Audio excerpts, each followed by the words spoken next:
Please welcome the Democratic nominee for Vice President, Governor Tim Walz.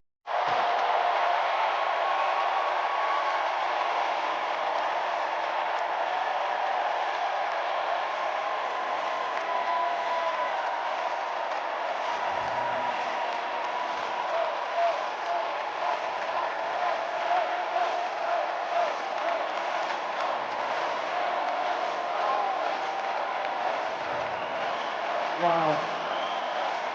Thank you.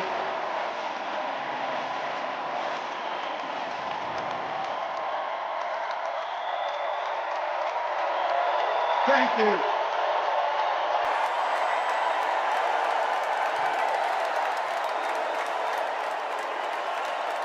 Thank you.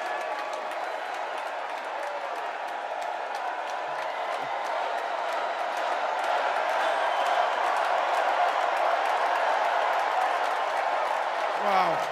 Well, thank you. Thank you, first of all, to Vice President Harris. Thanks for putting your trust in me and for inviting me to be part of this incredible campaign. And a thank you to President Joe Biden for 4 years of strong, historic leadership.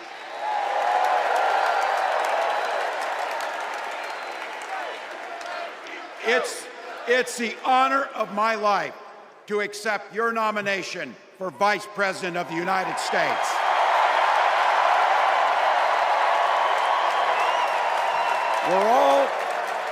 We're all here tonight for one beautiful, simple reason. We love this country. So thank you to all of you here in Chicago and all of you watching at home tonight. Thank you for your passion. Thank you for your determination. And most of all, thank you for bringing the joy to this fight.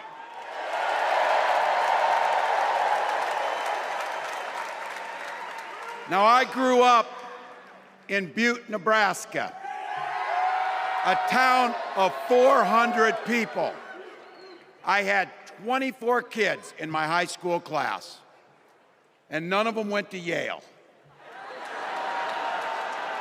But I'll tell you what, growing up in a small town like that, you learn how to take care of each other. That family down the road, they may not think like you do. They may not pray like you do. They may not love like you do, but they're your neighbors. And you look out for them, and they look out for you. Everybody belongs, and everybody has a responsibility to contribute. For me, it was serving in the Army National Guard. I joined up 2 days after my 17th birthday, and I proudly wore our nation's uniform for 24 years. My dad, a Korean War era Army veteran, died of lung cancer a couple years later. He left behind a mountain of medical debt. Thank God for Social Security survivor benefits. And thank God for the GI Bill that allowed my dad and me to go to college, and millions of other Americans.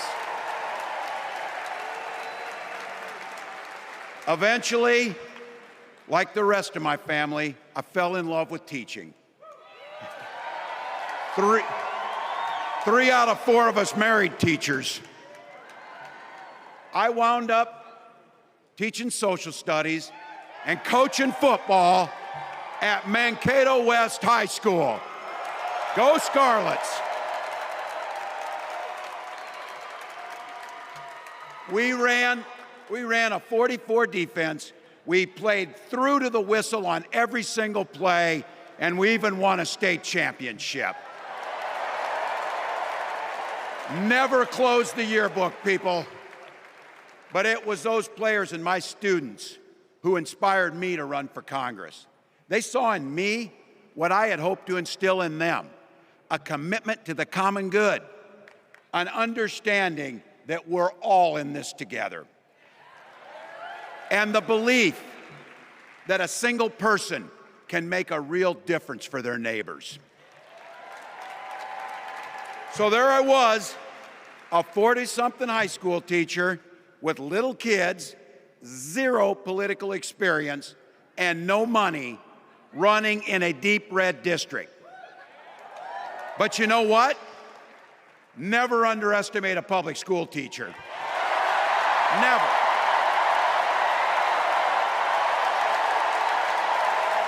I represented my neighbors in Congress for 12 years, and I learned an awful lot. I learned how to work across the aisle on issues like growing the rural economies and taking care of veterans. And I learned how to compromise without compromising my values.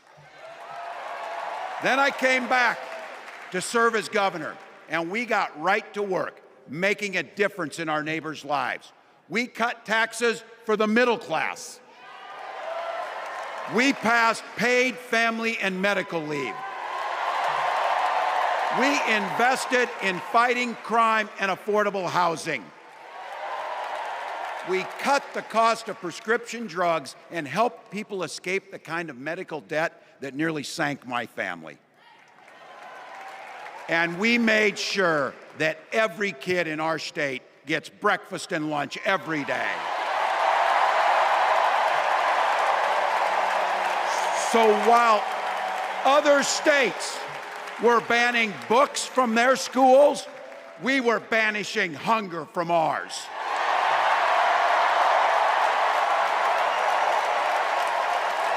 We also protected reproductive freedom because in Minnesota, we respect our neighbors and the personal choices they make. And even if we wouldn't make those same choices for ourselves, we've got a golden rule. Mind your own damn business.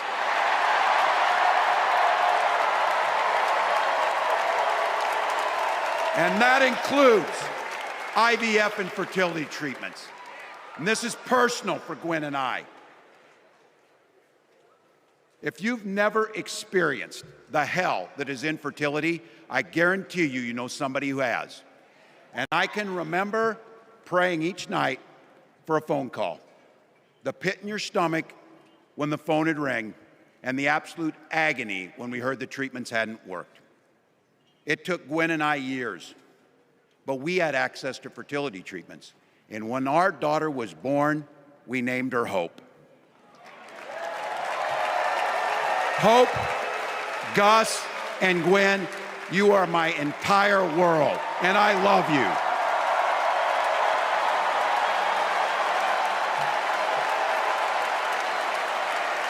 I'm letting you in on how we started a family because this is a big part about what this election is about. Freedom.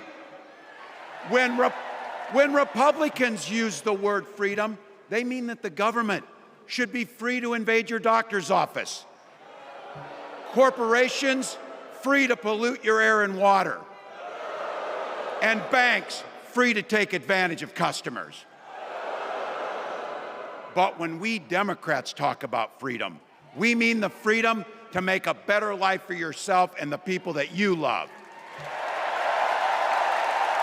Freedom to make your own healthcare decisions. And yeah, your kids' freedom to go to school without worrying about being shot dead in the hall. Look, I know guns. I'm a veteran. I'm a hunter. And I was a better shot than most Republicans in Congress, and I got the trophies to prove it. But I'm also a dad. I believe in the Second Amendment, but I also believe our first responsibility is to keep our kids safe.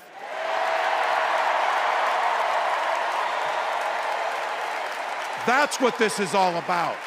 The responsibility we have to our kids, to each other, and to the future that we're building together, in which everyone is free to build the kind of life they want.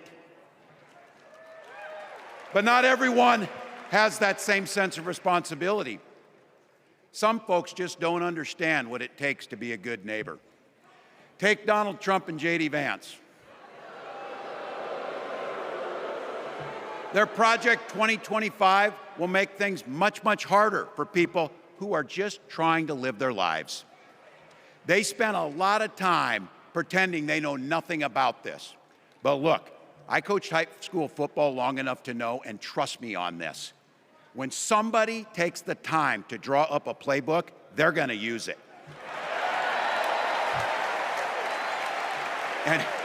And we know if these guys get back in the White House, they'll start jacking up the costs on the middle class, they'll repeal the Affordable Care Act, they'll gut Social Security and Medicare, and they will ban abortion across this country with or without Congress. Here's the thing, it's an agenda nobody asked for. It's an agenda that serves nobody except the richest and the most extreme amongst us. And it's an agenda that does nothing for our neighbors in need. Is it weird? Absolutely. Absolutely. But it's also wrong. And it's dangerous. It's not just me saying so. It's Trump's own people. They were with him for 4 years. They're warning us that the next 4 years will be much, much worse. You know, when I was teaching every year, we'd elect a student body president. And you know what? Those teenagers could teach Donald Trump a hell of a lot about what a leader is. Leaders don't spend all day insulting people and blaming others. Leaders do the work. So I don't know about you, I'm ready to turn the page on these guys. So go ahead, say it with me. We're not going back.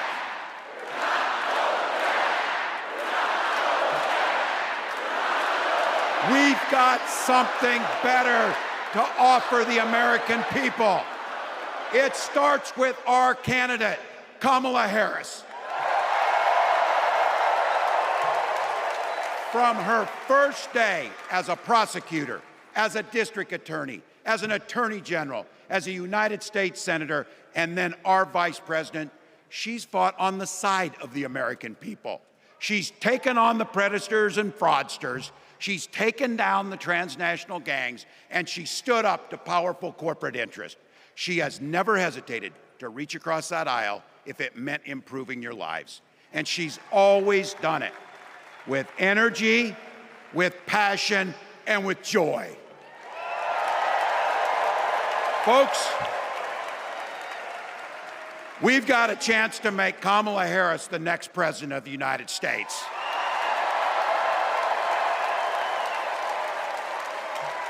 But I think we owe it to the American people to tell them exactly what she'd do as president before we ask them for their votes. So here, this is the part, clip and save it and send it to your undecided relatives so they know. If you're a middle-class family or a family trying to get into the middle class, Kamala Harris is going to cut your taxes. If you're getting squeezed by prescription drug prices, Kamala Harris is going to take on Big Pharma. If you're hoping to buy a home, Kamala Harris is going to help make it more affordable. And no matter who you are, Kamala Harris is going to stand up and fight for your freedom to live the life that you want to lead. Because that's what we want for ourselves, and it's what we want for our neighbors. You know, you might not know it, but I haven't given a lot of big speeches like this. Highlights the extraordinary contrast. But I have given a lot of pep talks. 4 years of successful leadership and say, I delivered so let me finish with this, team. It's the fourth quarter. We're down a field goal, but we're on offense and we've got the ball. We're driving down the field. And boy, do we have the right team. Kamala Harris is tough. Kamala Harris is experienced, and Kamala Harris is ready. Our job Our job for everyone watching is to get in the trenches and do the blocking and tackling. 1 inch at a time, 1 yard at a time, 1 phone call at a time, 1 door knock at a time, 1 $5 donation at a time. Look, we got 76 days. That's nothing. There'll be time to sleep when you're dead. We're going to leave it on the field. That's how we'll keep moving forward. That's how we'll turn the page on Donald Trump. That's how we'll build a country where workers come first. Healthcare and housing are human rights. And the government stays the hell out of your bedroom.